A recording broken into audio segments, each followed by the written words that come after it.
Okay, good morning.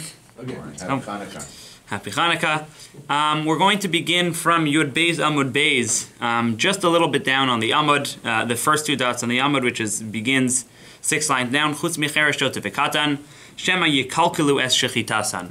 So the Gemara is now going to make a diuk from these words of the Mishnah, which tell us that except for chereshot v'katan, because we're worried that they may mess up the shechita. So, Shema kilkelu loketani. The Gemara notes that the Mishnah doesn't say maybe they messed up in past tense, but rather maybe they will ruin the shechita. So therefore, Amar Rava, based on this, Rava is medayik, that Zos Omeres in Mosrin lahen chulin lechatchila. You may not even give them chulin in advance, meaning don't think that it's just kadshim that we don't want to give them because they might mess that up, but even chulin, you shouldn't give them lechatchila, shema yikalkalu, maybe in the, while they're doing it, they will mess up the shechita, and if that's the case, then we should avoid giving them even chulin, and that's the end of this sort of little ket of the Gemara. Now the Gemara is going to go into all sorts of details regarding the other aspects of chereshot v'katan, and really mainly katan, in terms of machshava, what types of thoughts and what types of focus, what types of concentration he will be able to have, or she will be able to have, in bringing a karban, as well as in general. So the Gemara first begins with a discussion of whether or not shechita needs kavana. Now, so the Gemara begins, and all these people, if they slaughtered and other people were watching, their shechita is kasher. Man tana, which Tana is this that says, Delo ba'inan kavana l'shechita, that shechita does not need kavana. Okay? And the Gemara is going to give us an example of a case that is not considered to have had kavana in it. So the Havamina right now is that if a shote cheresh or katan does shechita, it is without kavana if someone's watching them. Even if someone's watching them, we assume it's without any kind of kavana. That would seem to be the case. Okay. Okay? So who would it be that holds that you do not need kavana shechita, and therefore it would be okay in such a case as you're suggesting? So Amar Rava says, Rabbi Nasan he. It's actually the opinion of Rabbi Nasan. Ditani, Oshia Zeira Demin Chavraya, that Oshia Zeira says, Zarak Sakin Linoatza Bekosel. So if you guys have ever been to a circus, sometimes they have knife throwers in the circus. And the guys take their knives and they have the guy standing there, or holding the watermelon or whatever, holding the target, right? And of course, throws the knives, right? And hopefully, doesn't cut anything of importance when it lands there. So this is the case that Rabbi Nasan and Chamim are arguing about. What happened is, you had a guy and he threw a knife in order to get it stuck in the wall. That's what he was trying to do. He wasn't thinking anything about shechita. Now anyways, as he's practicing before his big performance, Betsy the cow comes walking by. And unfortunately, right into the line of fire, the knife goes right through and shechts Betsy the cow. So in this case, there's a machlokes, right? So if Zarak Sakil Notza Bekoso V'Halcha V'Shachta Kedarchan, and it ended up properly slaughtering it, Rabbi Nasan Machshir, V'Chachamim Poslim, Rabbi Nasan says this is totally fine, even though you had zero intention to slaughter the animal here. You thought you were practicing for your circus act. Nevertheless, the shechita is kosher according to Rabbi Nasan. On the other hand, Chachamim Poslim. The Chachamim say, no, it's no good. You need to have knowledge that you're coming to shecht now, and therefore it's not going to work. And in fact, Hutanila, Oshia Zeira said this, Vihu Amarla, and he also added halacha Rabbi Nasan, that the halacha in this case follows the opinion of Rabbi Nasan. Ask the Gemara a much more basic question. You can't just say that this is only about kavana. There's something much more important missing here. The halacha is that one has to have a moving motion when they're slaughtering an animal. There has to be what the Gemara calls molich umevi. It has to go back and forth. So answers the Gemara, shehalcha uva kedarka. This guy wasn't really a good knife thrower, and it bounced off the wall directly backwards. It goes, boom, cuts one way on the way through, and then boom, on its rebound, it slaughters, the rest of it, it cuts through the simanim, etc. And therefore you have your molech umevi in this case, despite the fact that it's without machshava, and that's where the machlokes of Rabbi Nasan and Chachamim are. Now again, a word of note. This guy did not have machshava to do this. Clearly did not. Clearly not. What do you think it happened? What? Is it like an honest or what? I'm not, This guy must be really good. Like a boomerang. Yeah, I mean, What are the chances? So as I pointed out to the first year, the Gemara doesn't say these cases because it's telling you that they're common cases that happen all the time. The Gemara is trying to teach us a ruling, and the best way to do that is to come up with a case like this that illustrates the point. And if we see, oh yes, this is the discussion that the Gemara is having, then we can learn a rule out from that we wouldn't otherwise be able to learn out. The Gemara is not saying this was a common occurrence or that this even happened. It has to be plausible. This is impossible. And that's what we're questioning. It's impossible. Is that it's not even, it doesn't seem to be, there's doichek, and this doesn't even seem to be plausible. From a physical point of view. There's a difference between plausible and possible. No, it's like from Plausible. outer The space. Gemara says, It's not even no. on the board. How? How You can know, it it's that David and Melech used to shoot an arrow up, hit a flying bird, and do shrika, but didn't do back and forth. But this Oh, seems Shrika. but this seems But a bird even maybe doesn't need but it. this seems even less like Again, the Gemara is not saying that this was happening. Gemara wanted, no. But could it even happen? It's Gemara It wanted. could technically happen. That's what the Gemara is saying. That's what the It Gemara could, says. and therefore when the Chacham and Rabbi Nassan are arguing, they would clearly hold of their shitos even in this case. That's the Gemara's point here. Okay. The point of the Gemara is not say that this is a regular occurrence, but rather that since it could technically happen, this is the case that we are using to illustrate the concept of kavana. Right. Okay, fine. According Yes. to Jonathan. According to Rabbi Nassan, finished, complete, and the story the Gemara says, he is of the opinion that you don't need kavana for shchita. Therefore, a cherish could do kavan if it could do shchita if someone's watching. Correct. Okay. That- Now we- Is that a true statement, what you just said? According to Rav Nassan, yeah. Really? Yes, as long as he's watching it. If someone is watching him, even though he doesn't have kavan, supposedly. It doesn't have to be a cheresh shatan or a katan, it could be anybody. I know, but we're talking I about know, cherish. But anybody else, you might be So- before that Someone's somebody else does row, it. They could have. You don't know You what don't some have to guy watch said. them, you don't have to watch somebody else. No, but we said if the guy didn't learn and someone's watching, it's okay. If he didn't learn, he No, doesn't know now what it's he's the doing, kavana, he's just he doing had it. kavana at least. He didn't We're learn, talking he about kavana only. If he think the didn't learn, katan how does he have doesn't have kavana? What does kavana have to do with Learning learning? doesn't mean to go it means you have to think the machshavas when you're doing it. No. Generally, You know what? generally the People learning think about the aspect stock is market the... Because You tell me, Allah. you tell me a robot can do it because someone's watching it. So yeah, kavana. According to Rav Yeah, Nassan, the maybe. robot's no good, unless the person who pushed to turn down the robot has kavana. No, according to Rav Nassan, maybe a robot could, but I think we're going to be here all day. Yes. Very lively so far. Okay. You see, and I thought with the smaller crowd, yeah, It's quality, not quantity. that's for sure. Okay, anyways, Almost tripled since you walked in. it's true. Okay. Since I walked in, it's actually infinitely larger. I walked in when there was no one in the And they're room, still so... coming. Exactly, it's still coming. Okay. The point is, the conclusion of the Gemara is that we now have a shita, which is Rabbi Nassan, that holds that you do not need kavana for shchita, and even had you thrown it with the intention of doing your knife act, and it ended up slaughtering, that would still be good enough for a shchita. Okay. Now, the Gemara is now going to figure out what the status of a katan is in terms of machshava. Okay? Basically, this is, according to Rashi, akin to lishma, as we're going to see on the next page.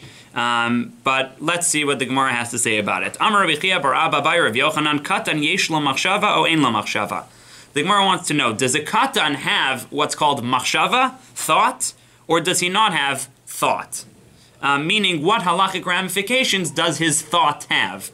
Just a note that I see there's a back and forth Rashi and Tosfos as to what exactly of machshava and ma'isa contains a dibur, contains a manner of speech. Let's just read through the Gemara for now, where machshava is simply when the person is intending something and thinking something about a halachic position that's going to have potential halachic ramifications, whereas ma'isa, we're assuming the person is doing an action, and again, according to Rashi, it seems to be that he is even saying why he is doing this action. Okay, so that's the way. When they say cut in that here, is it referring to under bar mitzvah or is it about a bar das, like 9? It is certainly referring to a katan under bar mitzvah, even a non-bar das. Rashi contrasts it with a bar das in a number of places in the sugya. When it says a cut, is it talking about someone that's like under 13 or is it someone that's...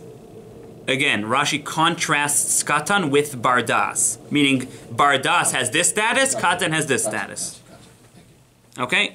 So what the Gemara has to say is as follows. So Rav Chia bar Abba bar Rav Yochanan, katan yesh lo machshava o ein lo machshava. So Rav Chia bar Abba says that Rav Yochanan asked, he had the following question, does a katan have halachically important thoughts, or intentions would perhaps be a better word here, or not. So Amar le Rabbi Ami, Oein la machshava, does he not have machshava? Rabbi Ami, Amar la Rabbi Ami says, Dim v'tibayile, and you should ask ma'aseh, what is the status of a katan's action?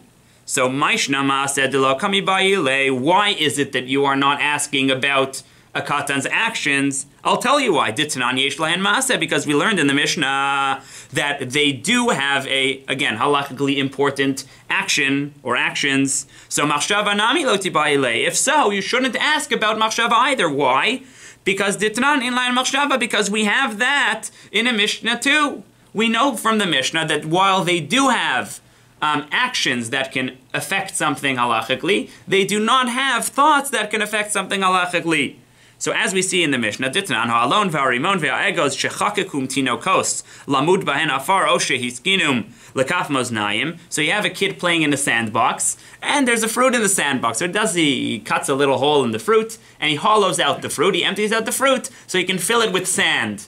He wants to, measure his sand, or he wants to use it as some sort of early scale. So if a child's doing this in the sandbox, so in those cases, tumein, they will become susceptible, meaning they become mikabel tuma from here on. Why?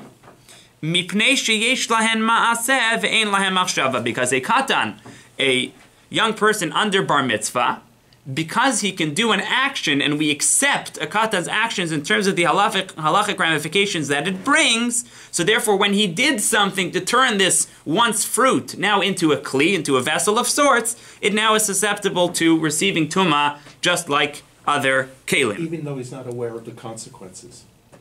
He hasn't got machshava. In other words, what it means. So machshava doesn't mean that. Machshava is going to be if you're just thinking about something. We're going to discuss that in 1 second when we talk. So he knows what he's doing. He knows that he's trying to make this into a kli. Okay. He doesn't have to be thinking, lishma, I want this to be mekabel tuma now. That's not what we're talking about. The difference between maaseh and machshava is the following. Maaseh is when you're doing something that has a halachic ramification based on what you did.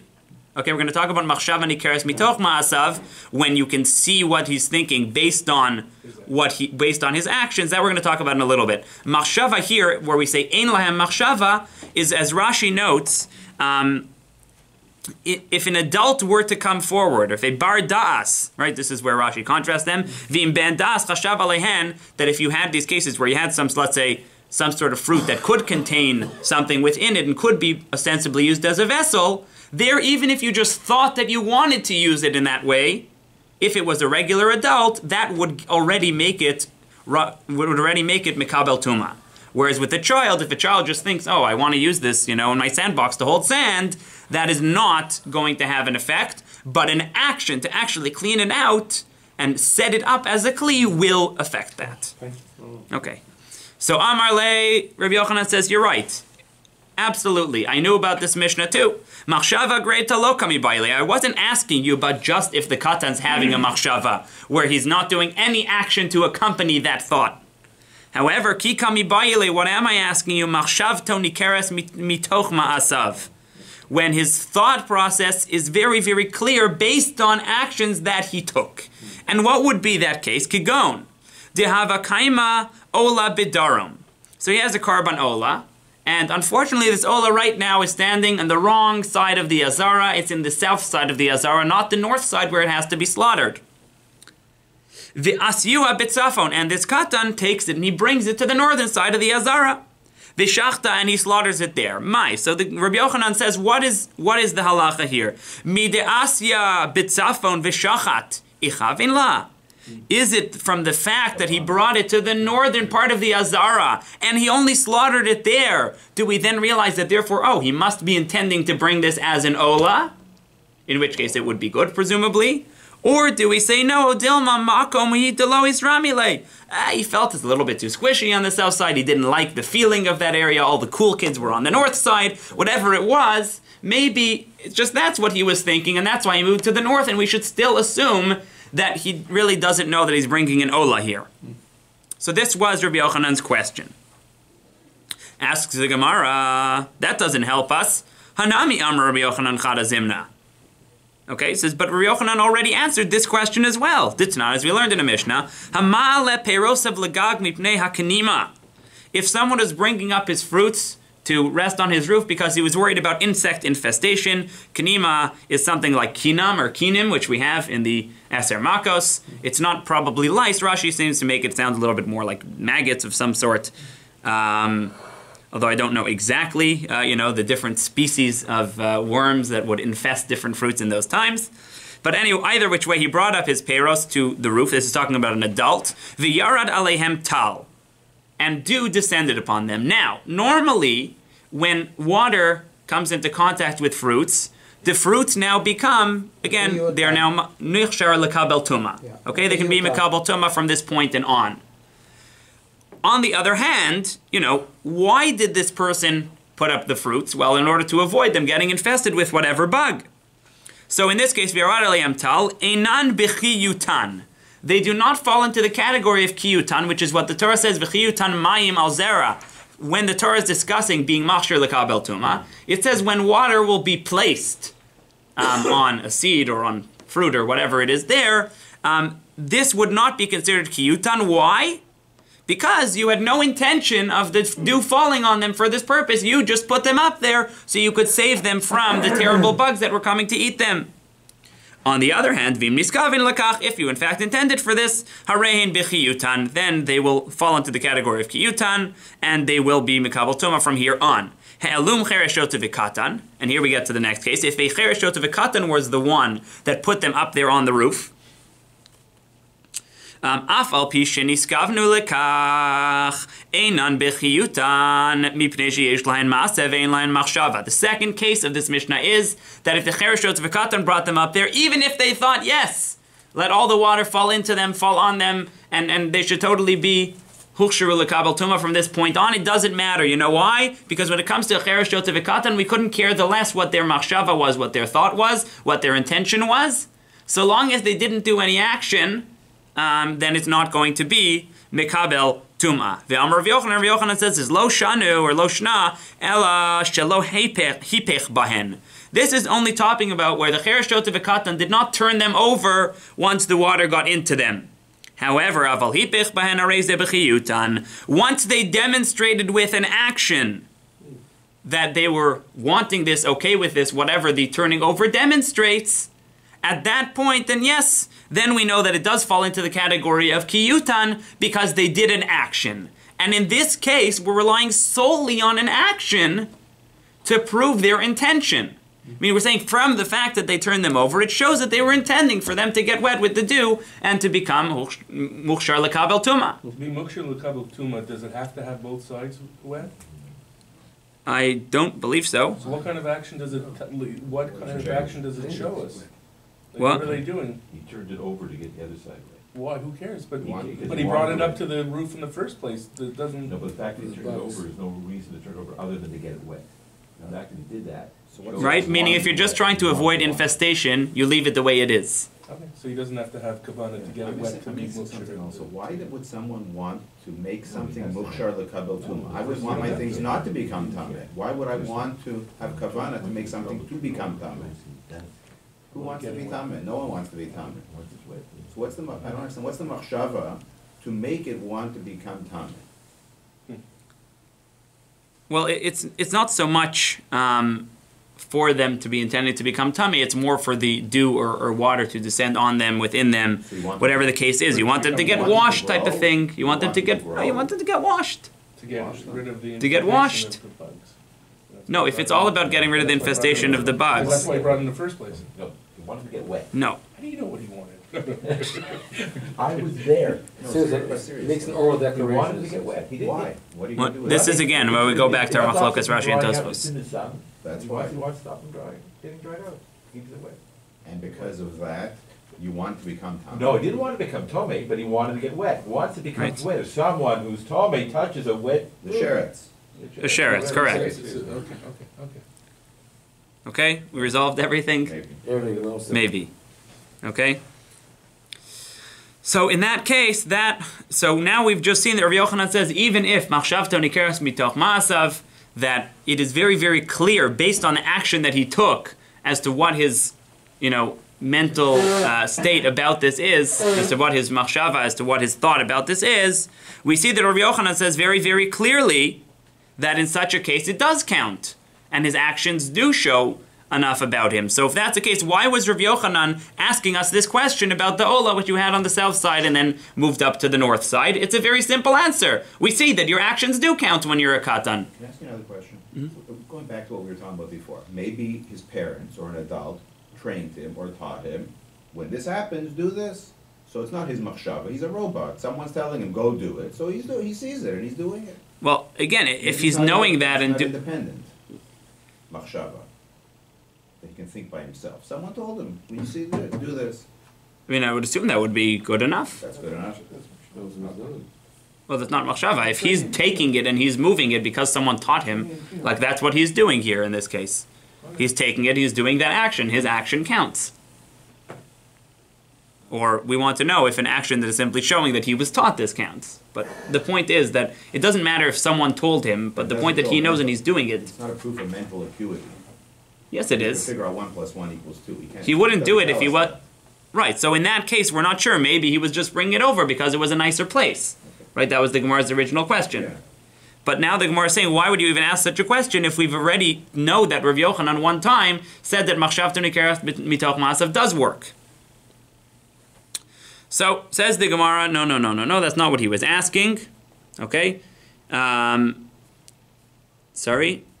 There we are. Right? So this is what he was asking. Deoraisa or derabanan, that in this case, is it that mi deoraisa, we say machshavto nikerach mitoch maasav, if he's doing some sort of action and therefore we can see what his intention is, that it will count? Or maybe it's only a din derabanan. The Rabbanan said that, yeah, in this case, we're going to say that since we can see clearly from his actions, we'll give him that power. The difference being, by the way, as Rashi notes, that if it's deoraisa, will be somech on it lekula, meaning in that case where we're not sure why he brought it from the south to the north, we will allow that korban to be valid. Because midoraisa, his actions can prove what he's thinking, and therefore it will be considered good. On the other hand, if it's only derabanan, it won't be good. And it's only said as a chumrah. Okay, so this is the first version of the Gemara. Now the Gemara is going to rerun this whole section again, but in a slightly different way. So Rav Nachman Bar Yitzchak Masni Hachi, he learned it like this. Amar Rav Chia bar Abba by Rav Yochanan, Katan yesh lo maaseh o ein lo maaseh. Here Rav Yochanan is asking, does a Katan have halachically valid actions or not? Amar le Rabbi Ami v'ti ba'ilei machshava, ma'ishna machshava d'lo kami ba'ilei ditnan ein lahen machshava maaseh, nami lo ti ba'ilei ditnan yesh lahen maaseh. So he says exact opposite of what we had before. He says, you're not asking about machshava because we have a Mishnah which tells you that they do have machshava, that they don't have machshava.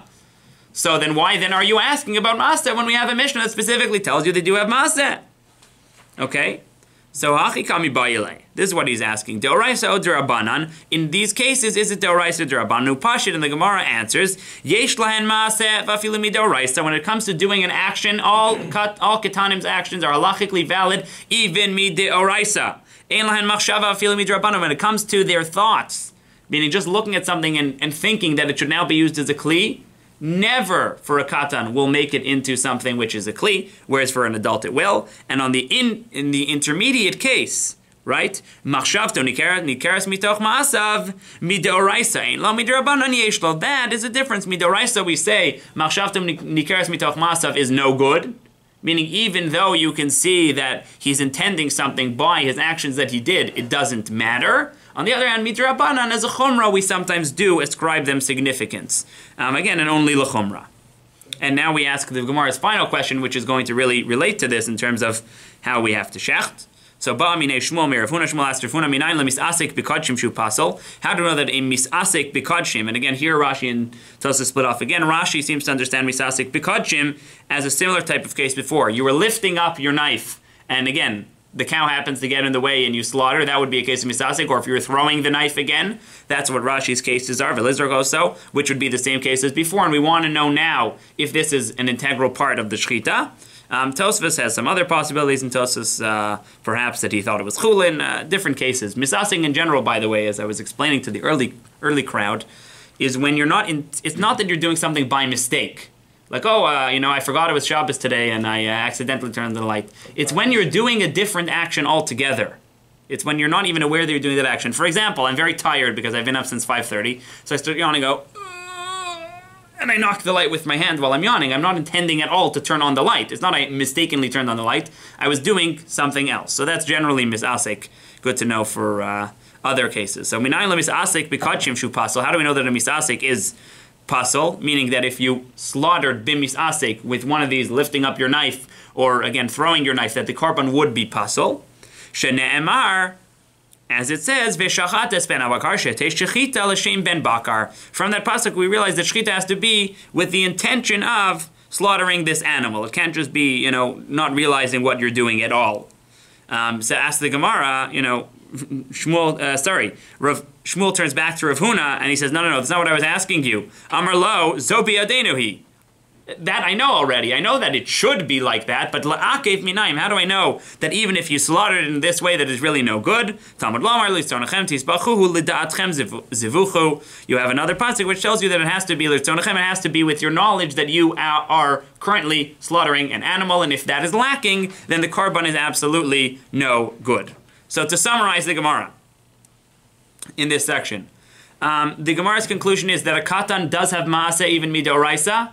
A katan does not have machshava, even midrabanan. Machshavto nikeres mitoch maasav. We would consider only dirabanan valid, and therefore, in the case of slaughtering the ola and bringing it over to the other side, we will assume that the ola was not done lishma by this katan, and therefore will be invalid. Okay, so that's the conclusion of the Gemara over here. Now we move on to this really, really, really long Mishnah here. Shchitas ovet kochavim nevela umetama pemasa. If a idolater or non-Jew slaughters an animal, it is considered a nevela, meaning the shechita is no good. Umitama b'masa, and also if you carry it around, you have the halachos of tuma that come along with carrying an object. So the Gemara is now going to have two separate diukim that we make from this Mishnah in order to learn out other halachos. So the first is as follows, says the Gemara, nevela in iser hana alo. Then when it comes to the fact that a non-Jew slaughters, we say it's a nevela. That's the only thing the Mishnah says. Now, the Mishnah could have said that it was Aser Bahana, you couldn't even benefit from it, but the Mishnah only said that it was a nevela. So says the Gemara, it must mean it's not Aser Bahana.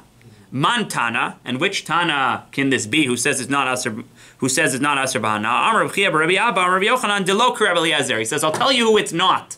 It's not Rebbe Eliezer who said this. Why? Because Rebbe Eliezer says to you, Rebbe Eliezer, he says you have an idolater or a non-Jew hanging around. You have to assume that anything they're doing is done as an action to their idol, to what they're worshipping, to their God.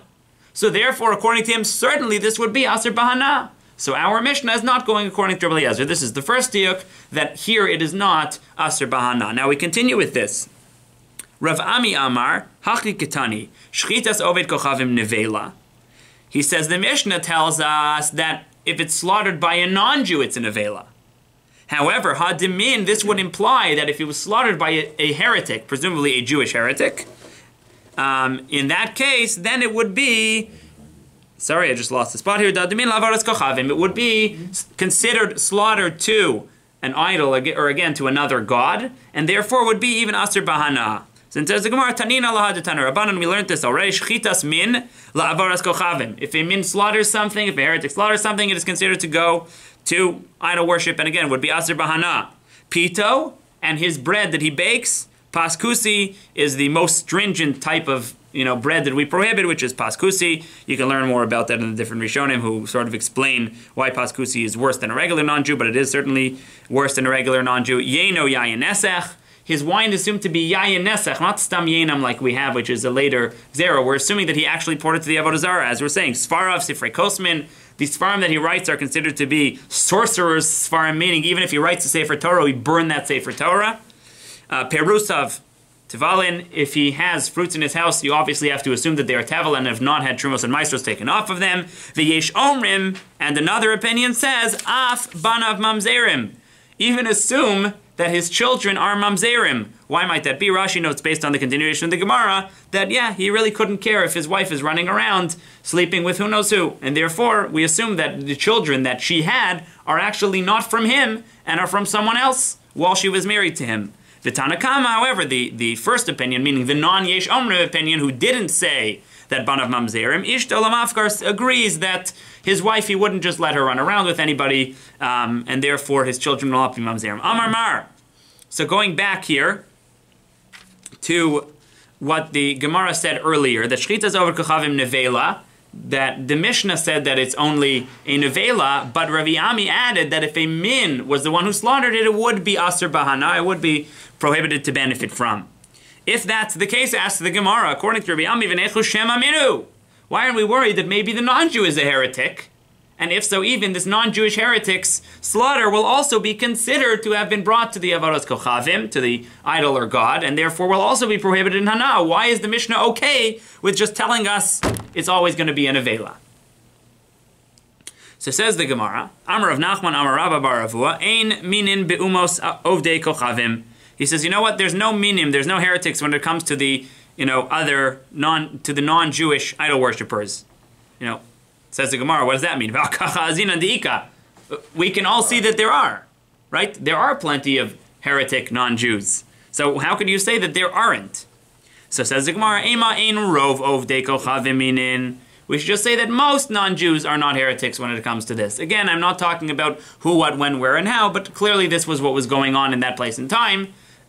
There may have been times where maybe most of them were. There may have been times when none of them are. The Gemara will discuss something that's a bit more applicable to our days in just a minute. But the point is that if most of the Kochavim are not, the Gemara is saying, therefore, according to Rabbi Ami, the Mishnah would be okay with telling us it's an Avela because most non-Jews do not worship idols. And therefore, we would not assume that they slaughtered this animal for their Avodas Kochavim. It would not be Asr Bahana. Even though it might technically be in those small number of cases, the Mishnah is not worried about that. Okay. Savar laki had the Amar of Chia bar Abba. And this is, according to the opinion of Chia bar Abba, Amar Yochanan, Nachrim shebechutz la'aretz lav of the Avodas Kochavim heim elamin agavosein biyadein. And this opinion of Ema in Rov of the Kochavim minim follows the opinion of Rav Chia bar Abba and the Rav Yochanan that non-Jews that are outside of Eretz Yisrael, they're not really of the Avodas Kochavim. They're just what we call menagavosim biyadin. They're following in their father's traditions. They don't really know what they're doing. This is classically applied to Christians. Yes. We say the same thing. Menagavotenu biyadenu. Yes. For 2 days. Exactly the same thing. Yeah. We do say menagavosenu biyadenu for quite a few things in Judaism. We like to think that we also know why they're doing it and we're also having the right intentions. But when people are taking old pagan customs, they have no idea who, what, when, where, and how. And they're just sort of celebrating a holiday on that date that may have previously been a pagan holiday, so that we don't really assume that they sort of so much know what they're doing, and they're not really of the Avodas Kochavim. Okay, Amar Rav Yosef Bar Minyomi, Amar Rav Nachman, Ein minin be'umos ovdei kochavim lemai. So Rav Yosef Bar Minyomi, the name of Rav Nachman, asks, when we say the statement of Ein minin be'umos ovdei kochavim, what are we referring to when we say that they have no status of minim? No one is a min at all, when we said the statement earlier. So, if you're going to tell me that it refers to the actual slaughtering, that when it comes to a Jewish min, when he slaughters, it's considered Asr Bahana, but when it comes to a non-Jewish min, when he slaughters, it's not. Says the Gemara, that can't make sense. Certainly in that case, a min, a non-Jewish min, would have the same status and should be just as bad as a Jewish min slaughtering. So that can't be what that statement means. Okay? Ela lemoridin. Rather, for the case of moridin, you can see in Rashi here, it talks about that you can basically throw these people into a pit. Certain people that are real heretics. In the times of the Gemara, this was something that they considered for the people that they are describing an appropriate course of action. I'm not making any recommendations. In fact, I'm going to make a recommendation against throwing anybody you know into a pit nowadays for various reasons. But, says the Gemara, if you're going to tell me it's moridin, right? Sorry, so we just finished with Shchita. The Gemara applies the same logic. If you're going to tell me that a Jewish heretic is someone who we'll put into this category, we'll certainly put a non-Jewish heretic into this category as well. So Amar Avuk Barachama says, no, that's not what it's talking about. It's talking about lekabel mehem karban, to accept a karban from all of these different types of people. And when it comes to a non-Jew, there is no such thing as a min, meaning we accept a karban from all non-Jews. The Tanya, as we learned in the Raisa, mikem implies partially. Adam ki yarkiv mikem, some of you, v'lo kulchem, not all of you can bring. Lahotzi es hamumar. This excludes someone who, again, is a rebellious person, meaning in this case we're explaining it as a heretic. Mikem Bachem chalakti v'lo ba'od kochavim. Mikem also teaches us that within the Jewish nation there can be a difference between two types of people, between a heretic and non-heretic. However, not when it comes to non-Jews. When it comes to non-Jews, there is no difference whatsoever. Mimai, asked the Gemara. How do you know? Dilma hachi kamar. Maybe this Bryce is telling us as follows: Mi Yisrael mi tzadiki kabel mershi lo tikabel. When it comes to Jews, you should accept only from righteous Jews and not from evil Jews, meaning minim. Right? Maybe what this is trying to say, that there's no difference between non-Jews, means you don't accept from any of them. So why is the Gemara assuming that based on this brisa all non-Jews can bring? Maybe it's that none of them can bring. So the Gemara lo salkadartach, you never think that. The Tanya, as we learn in the pasuk, we learn in a brisa from the pasuk ish ish mi beis Yisrael, which is a very strange limud because it's talking about beis Yisrael, but it also says ger afterwards, which would presumably have to mean a non-Jew as well, a ger toshav of sorts. Perhaps. Mal Talmud lomar ish ish. So it says in the pasuk ish. Why does it say ish ish? So it says the Gemara l'rabos avdei kochavim shenodrim nedarim unedavos ki Yisrael. Ish ish comes to include even a non-Jewish man is allowed to sort of pledge things. Obviously not to do different parts of the avodah or anything like that, but is allowed to still pledge these korbanos to the Beis Hamikdash just as a Jew may. So therefore, when we say everybody has an equal status, if we know from another pasuk that even one non-Jew is able to bring it, and across the board, all non-Jews have the same status, we know that all non-Jews will be able to bring korbanos. Thus, that which we said in the Gemara, ein min b'umos avdei kochavim, refers to this, that they may all give korbanos. Okay, now the Gemara is going to continue the next part of this Mishnah and also make a diuk in it. Umitama b'masa, ask the Gemara, pshita. Obviously, if it's a nevela, then it's mitama b'masa. Those are the rules of a nevela in general. Kevan the nevela, mitama b'masa. Amar Rava. Rava answers, hachi kitani. Now we have two types of diukim that are versions of the diuk that come from the second part of this Mishnah. So the reason why it says that it's also mitama b'masa, even though we know that already, Rava says it's for the following reason. Hachi kitani says this, zu mitama b'masa v'yesh l'achera shi mitama afilu ba'ohel. Because this one is, again, can give over tuma even when it's carried, whereas there's another type of, perhaps, again, korban or something similar, where if it's brought, that even would be metame ba'ohel, like a dead person, meaning if you were under the same covering as this thing will be, which the Gemara is going to talk about in a minute, it would make you tame just from being there without even touching it or carrying it. So, what would that be? The Ezo zone, which would this be? This would be something that was actually brought to a avodah zara itself, something that was previously brought. And I remember a couple of years back, this was shilas with shaitel hair, I believe, from India and these type of things. I don't know much more about it other than that this was the term being bandied about. And I have no intention, again, of making any comments on anybody who wears any type of shaitel. Okay.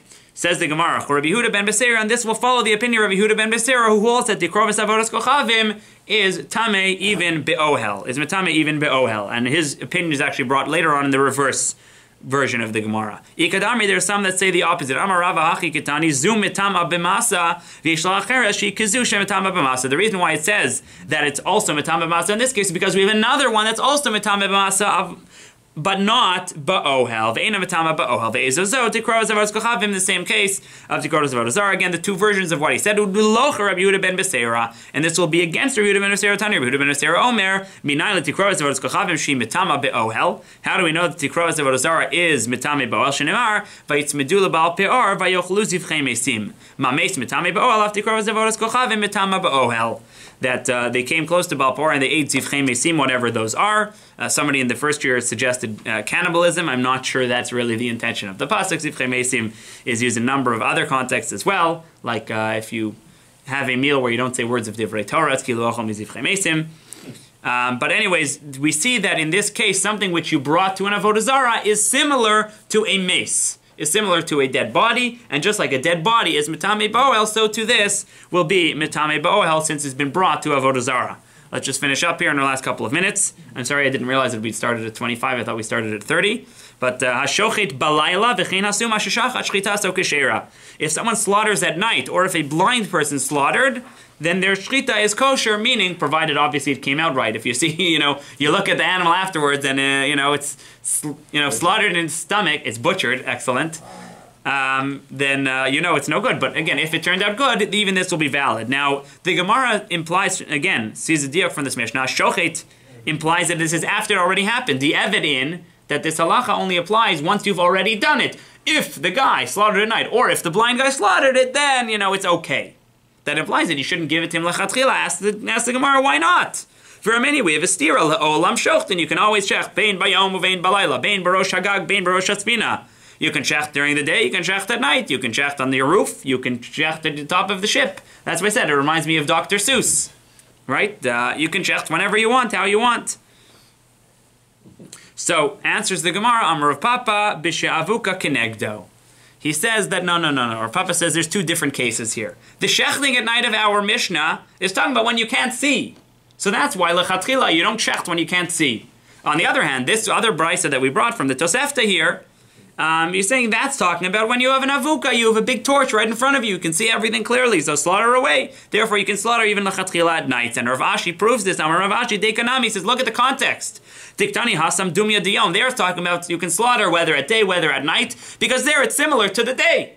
It's light outside, you have a big torch there. On the other hand, what does our Mishnah compare it to? V'hacha dumya desuma shmamina. In our Mishnah, we're saying it's like you're blind. A blind guy, or at night, means when you can't see. So that's the comparison there, and therefore, he says there's no stira at all. If it's light on, if the lights are on, you can slaughter at night. If the lights are off, don't lechatchila slaughter at night, but if it happened, the evidence okay. Shkach. Shkach.